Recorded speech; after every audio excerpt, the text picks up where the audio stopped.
Coming up on Flowing into Awareness with Master Intuitive Anatara. Why pain? Are you dealing with physical pain? Emotional pain? Why do each of us deal with so much pain? Is it a benefit or a detriment? This and more coming up next here on YHTV.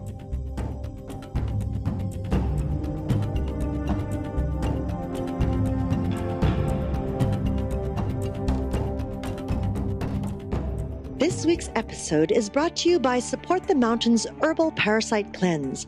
This formula targets the small and large intestinal tracts and larvae, the most broad-spectrum formula available today.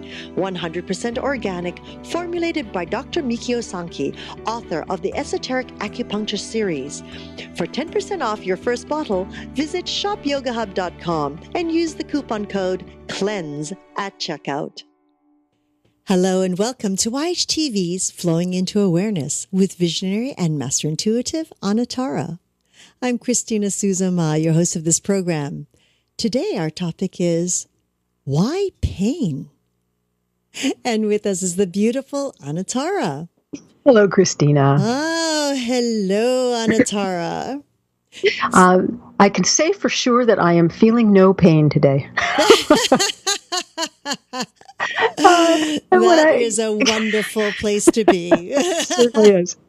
And when I speak of pain, I'm talking about physical pain, emotional pain, spiritual pain, cultural pain, planetary pain. The word pain is so embedded in the way we perceive the world, and we take it so very seriously because it feels awful, and any one of those kinds of pain that I just mentioned, it feels terrible. It brings us down, or it really physically hurts, or it hurts us emotionally and makes us sad. Eventually it can lead to depression. It often makes us want to give up. Pain beckons us in interesting ways. And so what I want to say about pain today is that we use it, and yes, we actually choose it. We literally choose pain. We choose pain for learning, for expanding, for becoming more conscious and aware. We use it to take on certain kinds of personality traits, or a persona of, poor me, I have so much pain, or look at me, how much I can do with my pain. Pain is it's almost a miraculous sort of concept, and it has an energy to it that, as humans in the way we live, we use it. We use it all the time. It's probably one of the most I wanted to say succulent, but I mean rich. It's probably one of the richest teachers that we have.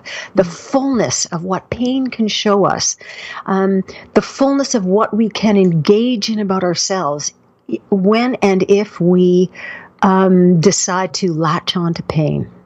So, do we need pain? I really don't think so. Do we need to have suffering? I don't believe so. And yet, here we are in these cycles of life and rebirth and death and pain. So what do we do about that? Why? The question is, why do each of you as an individual choose whatever kind of pain you have? Why go through pain to the eventual learning or understanding of self and other that you will have, even if you chose a different way to get there? But as we do choose pain, and as pain can be seen, it can be labeled. It has, it has a tenacity that is hard to resist. So as we choose pain, I am suggesting that we start to choose to look inside at, why am I choosing pain? What's the long run on this? When I feel pain, how do I express it? Do I share it? Do I reach out and ask for information about it? Do I try to stuff it down and hide it? Does it explain who I am in any way? And very frequently, those are questions that you can only answer yourself. I find that in counseling, that the way I approach pain, or the way myself and a client, the way we approach pain is so vividly descriptive of who that individual is and what they're looking for. So, again, your pain. What do you want to understand when you reach out and choose pain?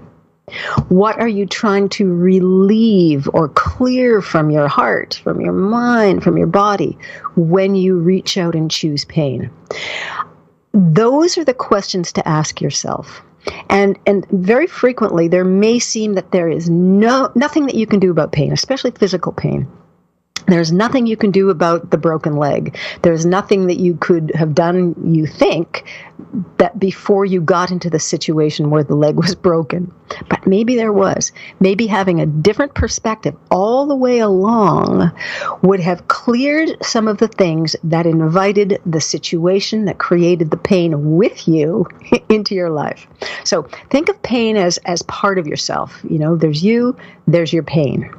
What are you doing together that will help propel you into freedom, easiness of being, relaxation, an understanding of how to increase your awareness, of how to connect with the higher levels of consciousness that you're all looking for? So, why pain? Why do you choose pain? Why do you choose pain instead of reading? Why do you choose pain instead of going for a walk? And so analyze that for yourself, but gently. You don't have to go too deeply into it to find the surface clues about you and your particular kind of pain, which becomes your story. Look at some of those things. Love some of those things, and realize that when you start to choose pain as your partner, that you can as well choose whatever it feels like you're reaching toward as the partner instead of the pain. Very nice, Anatara. You know, it's so interesting as I am here listening to your explanation of pain. And it's almost, for me, it's almost like perspective. Mm-hmm. Is that what we choose to call it? Pain. Because our words are so powerful, and how we're able to shift energetically if we shift the word that we choose to use. Mm-hmm. So exactly. If we use the word pain, it immediately, since childhood, right? It elicits a certain, it's ow. It's like, ow, exactly. That hurts, ow, right? So I love what you're saying about look at what pains you. Mm-hmm. Embrace it. Is it truly pain, or is there another word to describe it that might help shift that discomfort, or that it could even just be anxiousness? It could be so many things, yes. But we label it all as pain. And then pain as a cultural norm, as a societal concept, it makes so much sense to so many people. People understand pain. They say, oh yes, I've had pain, as they've referenced it. Those are the words they've used for it. And what if it's not pain? What if it's something else? And what can you do to shift your perspective, as you were saying, about pain? What do you want to learn? And where do you want to go with this? Make your own choices. And use pain if that's what works for you, but just realize that you are the one who's garnering that relationship. You are the one who's taking on that pain. It's really quite remarkable.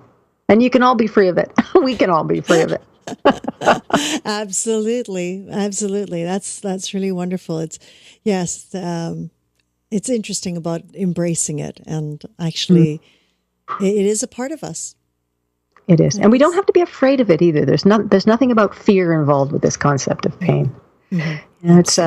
And it doesn't have to represent something that seems too terrible to get into or to deal with or to look at.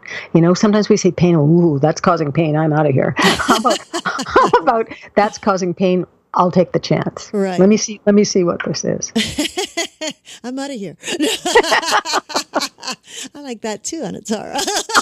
Anytime you want. Check right out. Yeah.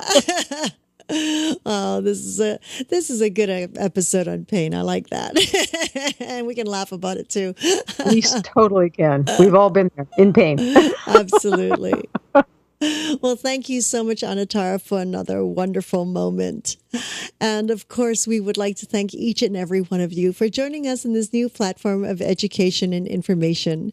We're grateful for your continuous support, and we look forward to hearing your feedback on how we can serve you better. You can connect with Anatara by following her on Twitter @Anatara or on Facebook, Master Intuitive. And of course, through her own website, anatara.ca. Anatara.ca. We hope that this moment on YHTV has supported you or a loved one in some way. We invite you to take a moment to like us or subscribe to our YouTube channel. We're always grateful for any feedback, comments, suggestions that you might have and that you might like to share. Give us a call at 818-LETS-TALK. 818-LETS-TALK. Until next time, namaste.